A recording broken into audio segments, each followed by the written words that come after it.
জামাই ষষ্ঠীর অফিসিয়াল নাম কি? জামাই ষষ্ঠী কোন তিথিতে পালিত হয়? বিরিয়ানির জন্ম কোন দেশে হয়েছে? কোন সবজি রক্ত পরিষ্কার করে?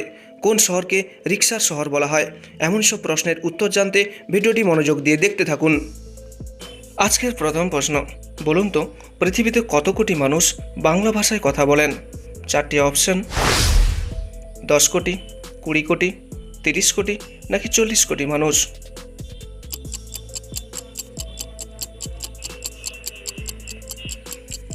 সঠিক উত্তর হচ্ছে 30 কোটি মানুষ বাংলা ভাষায় কথা বলেন। পরের প্রশ্ন, কোন ফলটি মানুষ সবচেয়ে বেশি খায়? চারটি অপশন: আম, কলা, আপেল নাকি কমলা লেবু?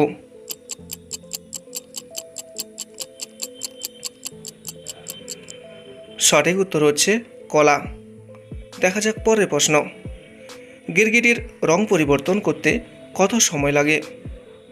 চারটি অপশন: 1 মিনিট, 2 মিনিট, 3 মিনিট নাকি 4 মিনিট?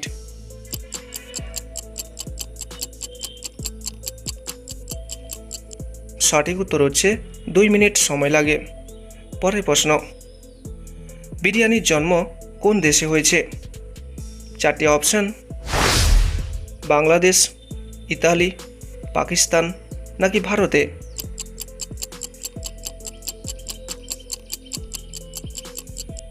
সঠিক উত্তর হচ্ছে ভারতে। পরের প্রশ্ন, কোন সবজি খেলে রক্ত পরিষ্কার হয়? চারটি অপশন: করলা, কুমড়ো, ঢেঁড়স নাকি গাজর?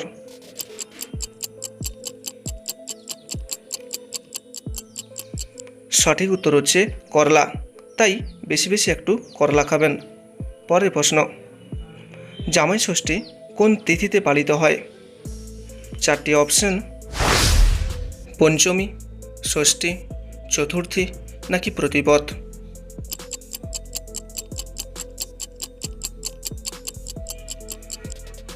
সঠিক উত্তর হচ্ছে ষষ্ঠী তিথিতে জামাই ষষ্ঠী পালিত হয়। পরের প্রশ্ন, কোন শহরকে রিক্সার শহর বলা হয়? চারটি অপশন: কলকাতা, রাজশাহী, ঢাকা নাকি রাঁচিকে?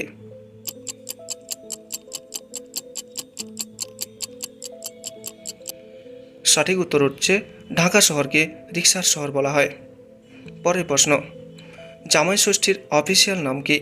চারটি অপশন: কল্যাণ ষষ্ঠী, ভোজ ষষ্ঠী, অরণ্য ষষ্ঠী নাকি মঙ্গল ষষ্ঠী?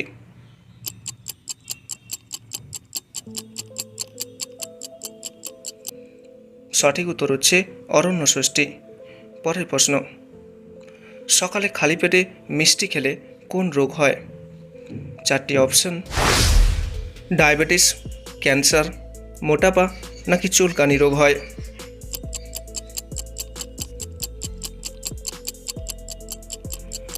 সঠিক উত্তর হচ্ছে diabetes. So friends, this was today topic. এটাই ছিল আজকের বিষয়। Thank you my dear friends, thank you for watching this video. আমার সকল প্রিয় বন্ধুদের জানাই ধন্যবাদ জানাই ভিডিওটি দেখার জন্য। যদি আপনি আমার এই ভিডিও থেকে উপকৃত হয়ে থাকেন তাহলে অবশ্যই আমার এই চ্যানেলটিকে সাবস্ক্রাইব করে রাখবেন, যেটা আমাকে নতুন নতুন ভিডিও তৈরি করার জন্য অনুপ্রাণিত করবে। So friends, thank you again and have a nice day. সর্বদা সুস্থ থাকবেন এবং ভালো থাকবেন।